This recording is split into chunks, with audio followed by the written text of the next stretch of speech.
Muy buenas noches, hermanos, que nuestro Dios les bendiga. Bienvenidos una vez más a este estudio sobre los atributos de Dios, y en esta ocasión corresponde a la fidelidad de Dios. Pero antes de entrar a la meditación como tal, vamos a orar para pedir la dirección de nuestro Dios. Nuestro buen Dios, te pedimos, Padre, tu bendición y dirección a través de tu Espíritu para que en este momento, Señor, tome control de nuestra mente y de nuestro corazón. Que nos dé el entendimiento que necesitamos para comprender, Señor, esta verdad tuya, y Padre, sea de bendición a nuestra vida y traiga crecimiento, Señor, para nuestra vida espiritual de manera especial. Gracias te damos en el nombre de Jesús, nuestro Salvador. Amén.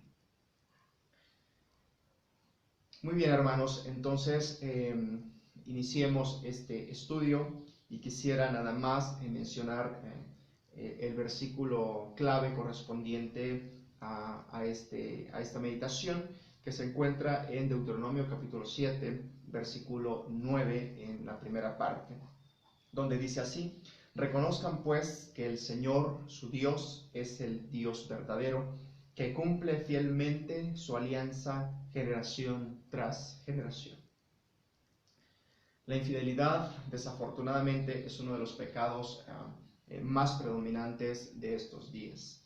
En el mundo de los negocios, por ejemplo, salvo algunas excepciones, los hombres ya no confían en la palabra empeñada. En la esfera social, la infidelidad conyugal abunda también por todos lados. Los sagrados lazos del matrimonio son quebrantados con la misma facilidad con la que se desecha una prenda vieja. Incluso parece ser que cada día menos parejas se unen por medio del matrimonio. En el reino eclesiástico, muchos que prometieron solemnemente predicar la verdad, ahora la atacan y niegan sin escrúpulo alguno. Estos entre muchos otros ejemplos. Ninguno de nosotros puede pretender ser inmune a este terrible pecado. ¿De cuántas maneras diferentes podemos ser infieles? Como creyentes específicamente, ¿cuántas veces hemos sido infieles a Cristo, a su verdad y a los privilegios que Dios nos ha confiado?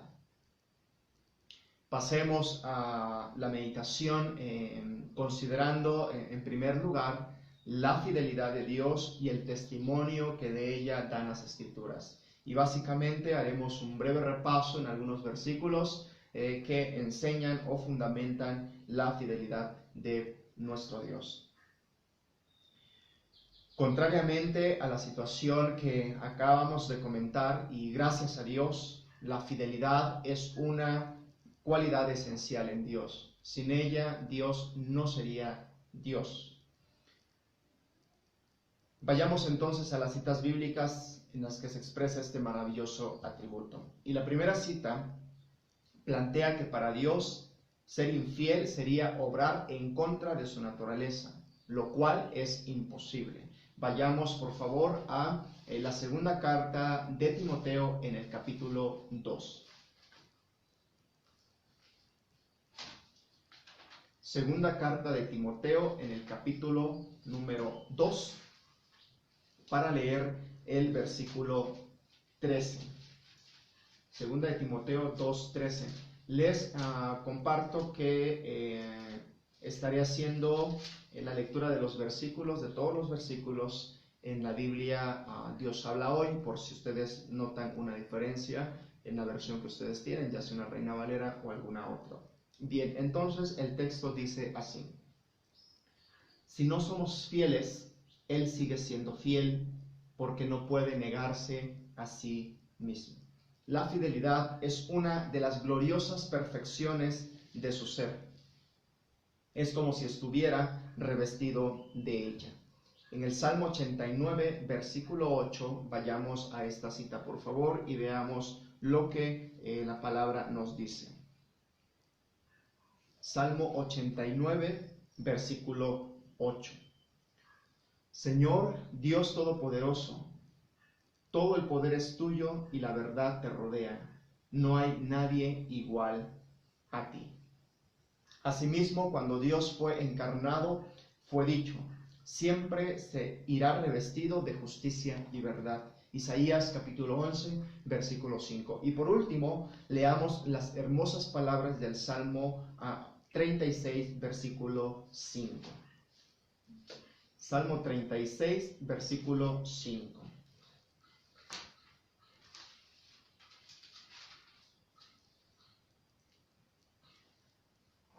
Pero tu amor, Señor, llega hasta el cielo, tu fidelidad alcanza al cielo azul.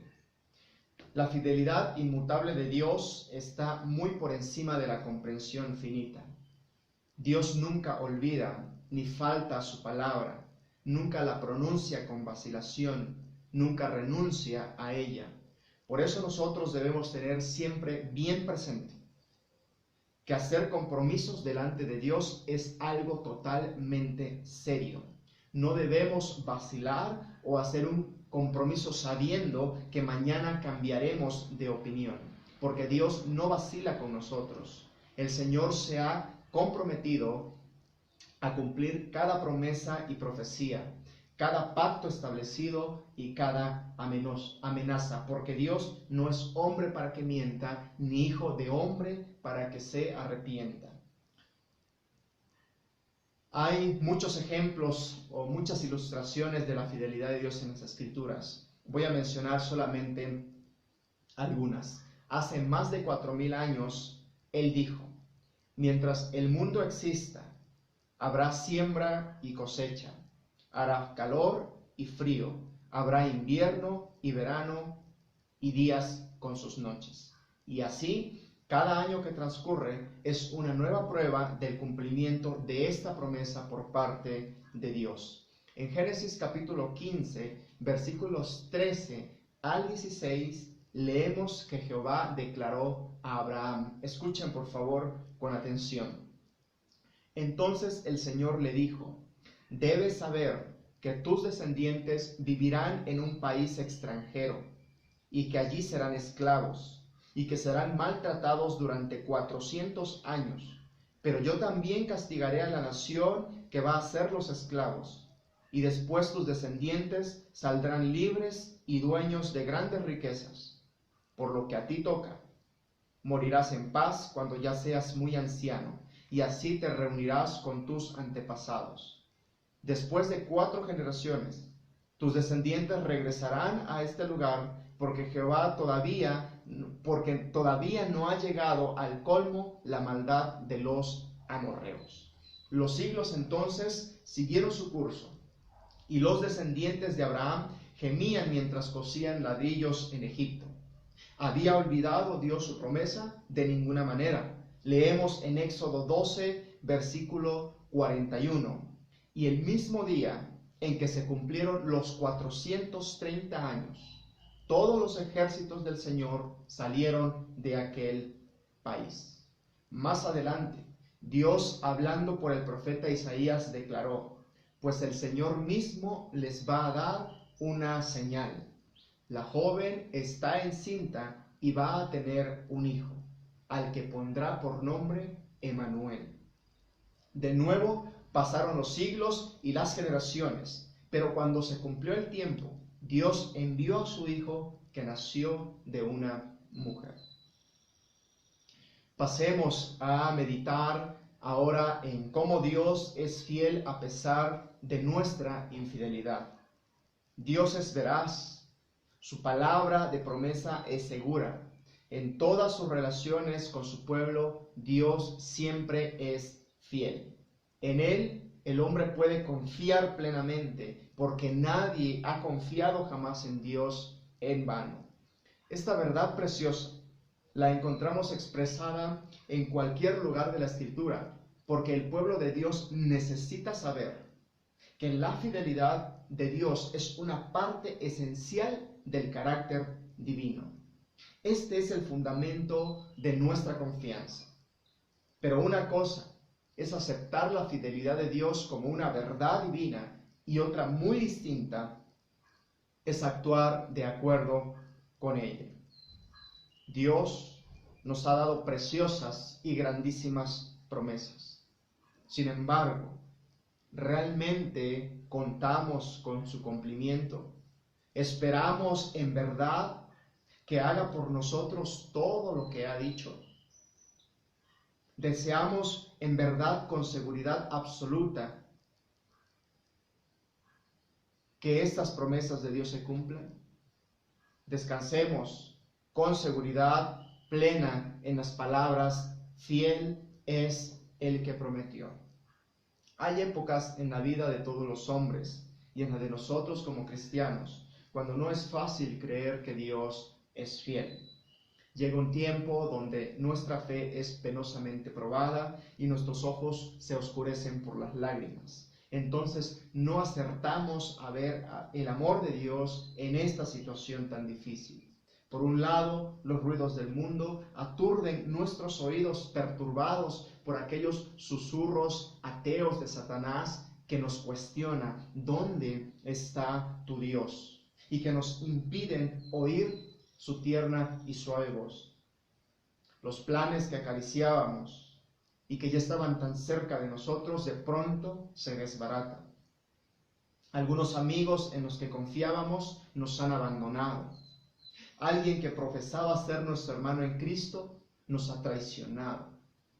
Entonces nos tambaleamos, pero todavía intentamos ser fieles a Dios, pero una nube oscura lo esconde de nosotros. Y entonces nos damos cuenta que para nuestro entendimiento carnal y humano es difícil, o mejor dicho, es imposible armonizar cómo Dios permite tal sufrimiento y cómo se relacionan con las promesas de su cuidado y amor. Pero amado hermano, recuerda lo siguiente: aunque no puedas armonizar ese proceder misterioso de Dios con las declaraciones de su amor, espera en Él. Pídele más luz. Él te mostrará todo cuando sea tiempo. En el Evangelio de Juan, capítulo 13, versículo 7, leemos: Jesús le contestó: ahora no entiendes lo que estoy haciendo, pero después lo entenderás. Los resultados finales demuestran que Dios no ha olvidado ni defraudado a los suyos. Ahora también es importante que meditemos por un momento en lo siguiente.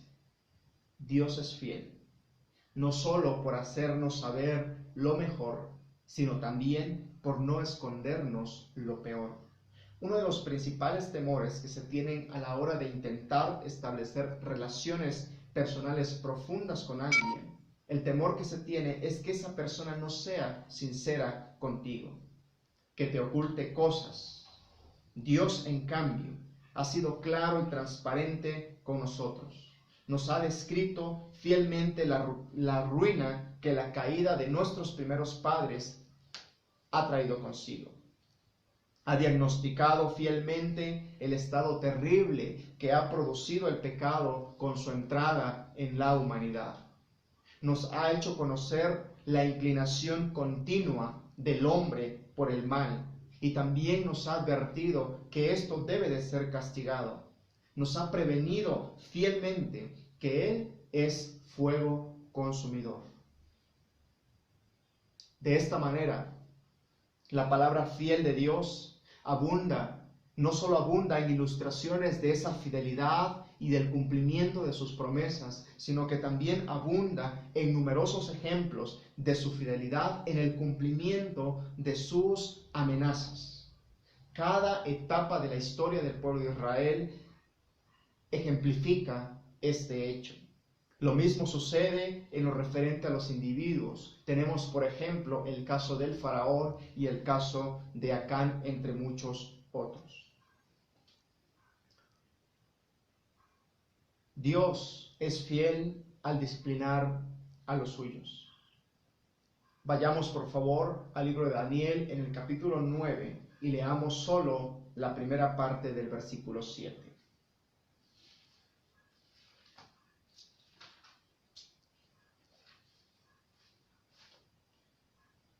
Daniel capítulo 9, versículo 7, solo la primera parte.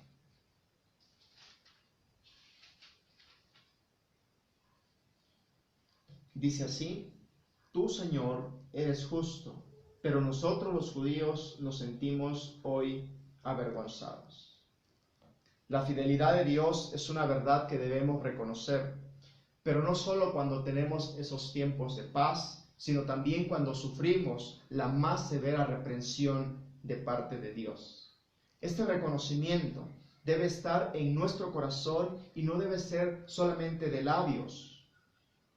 Es la fidelidad de Dios la que maneja la vara con la que nos hiere. Y reconocerlo de esta manera equivale a humillarnos delante de Él y confesar que efectivamente merecemos su corrección. Y en lugar de murmurar, podemos darle gracias por esa disciplina y por ese cuidado que tiene con nosotros.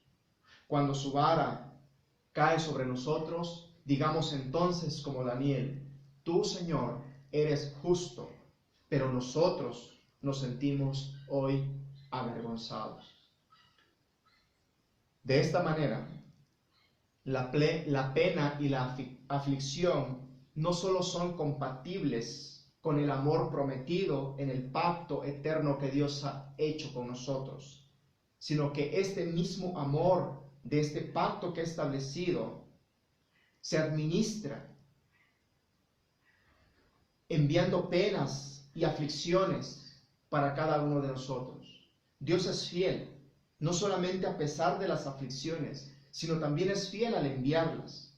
Vayamos al Salmo 89, versículos 32 y 33.